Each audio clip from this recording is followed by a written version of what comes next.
Hello there, I'm Paul Rogers from Farm HQ. Today I have Justin Clark from MEA. Justin, welcome to Prospine. Thank you.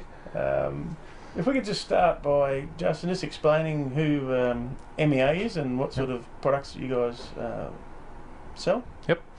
Okay, so MEA is an Australian company based down in Adelaide.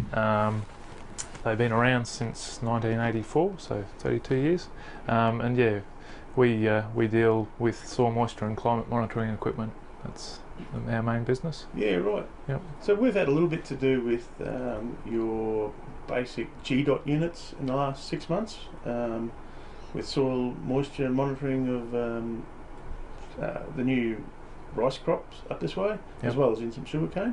Could you just explain the basic GDOT units to our Sure. audience today? Yeah, we've got a couple here with us today, so we can just explain the different components. So we've got the sensor itself, which is a gypsum block, and then that plugs into the GDOT display. We've got a demo one here, which will just show us what things show up like. So the gypsum block gets installed into the crop. Normally put a block into the middle of the active root zone.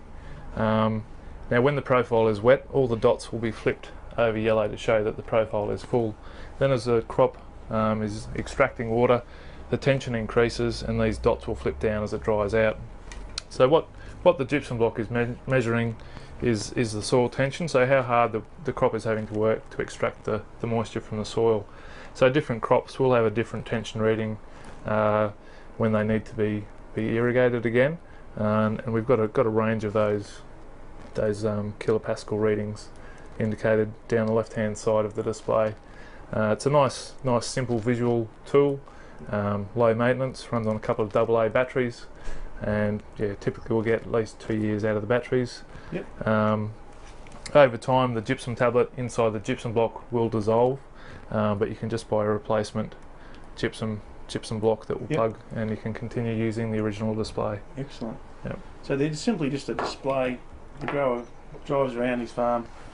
He has that on a star picket. Yep. And he can go, yep, I start my irrigation cycle when I get down to two or three Some dots. Yep. yellow dots on the bottom. Yep. And that lets him know when he's got to start to irrigate. Yeah.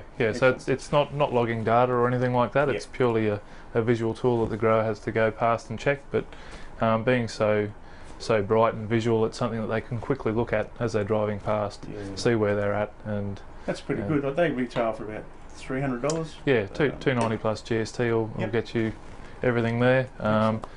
Also comes with some screws and some cable ties to help fixing the display to a post or a star picket. Yeah, right. That Excellent. sort of thing. Yep.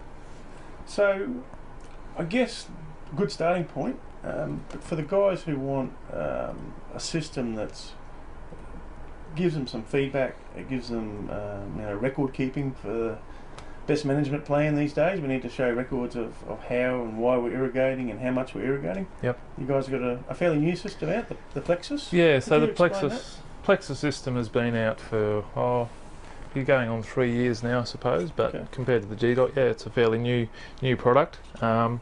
So the Plexus is what we call a self-healing radio mesh network. Basically what that means is the field stations in the paddock create a network to get the data back to a hub, and the role of the hub is to send the data from the field stations up to the cloud, Okay. and that data is displayed in a platform called GreenBrain, which the grower can access from their smartphone, tablet or PC. All the units are solar powered, so the field stations have this little solar panel built into them. The hub has a slightly larger external one. Yep. Then we have a choice of sensors that we can plug into the field station, so we can continue using the gypsum blocks that we use with the GDOT. We can connect up to 4 of those, or a combination of gypsum blocks and temperature sensors. Okay. Or we can also plug in capacitance probes, such as the EnviroPro probe, which is measuring moisture and temperature, or moisture, temperature and EC. With that, they come in a range of different sizes. So this is the 40 centimetre model. They do an 80, a 120 and a 160 centimetre model. Okay. They're taking readings every 10 centimetres down the probe. And all that data is fed back to a field station, and you can connect up to two probes to a field station. The data from the field station is sent via radio back to the hub. Yep. We work on a kilometre line of sight between field station and hub. If the field station can't get back to the hub directly, but there are other field stations in between, they can hop the data from one to another, and they can do that up to 5 times. So you can cover a reasonable area. Other things that we can plug into the field stations are a tipping bucket rain gauge. Yep. So particularly for guys who've got multiple or remote farms, they can have that rainfall data coming in as well, which will be displayed in a couple of ways in GreenBrain. Firstly, it'll be displayed as a 24-hour total, which is a little bar graph that pops up on the soil moisture graph. And it'll also give us a line graph giving an indication of the intensity of the rainfall event. So most systems we've got set up, they're logging and uploading data half-hourly. Yep. So it'll be giving us a half-hourly total to a 0.2 millimetre resolution, so you can get an idea of how it's falling, and then you can look at your probe data or your block data and get an idea of how much of that's actually infiltrated or whether it's run off as well. Fantastic. Yep. And with the EC stuff, that can be useful as well to track fertiliser movement through the profile, and also deep drainage from irrigation events as well. Exactly. So they can refine those practices. For a grower, he could certainly refine how much water he's putting on. Mm-hmm. If he's flooding on a light textured soil, he could see how quickly it's dropping down the profile. Yep. And he could adjust his irrigation to suit. Yeah, you can start tweaking things to really refine those irrigation events. Yep. Okay. So the actual GreenBrain, which is the cloud-based server.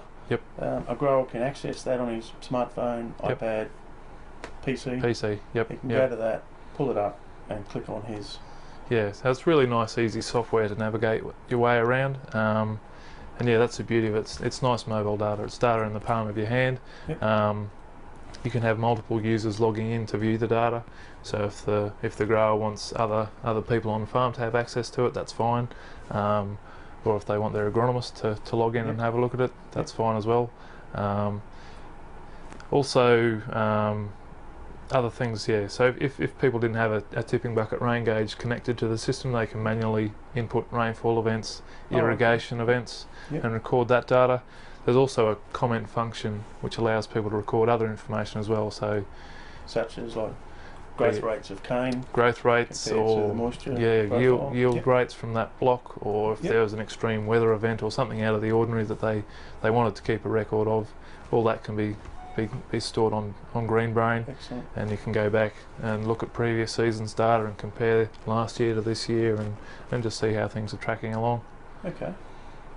That's fantastic, Justin. I think that pretty much wraps up a brief overview. Yep. Thanks for your time. Thank you, Paul. Excellent. Cheers. Cheers, mate.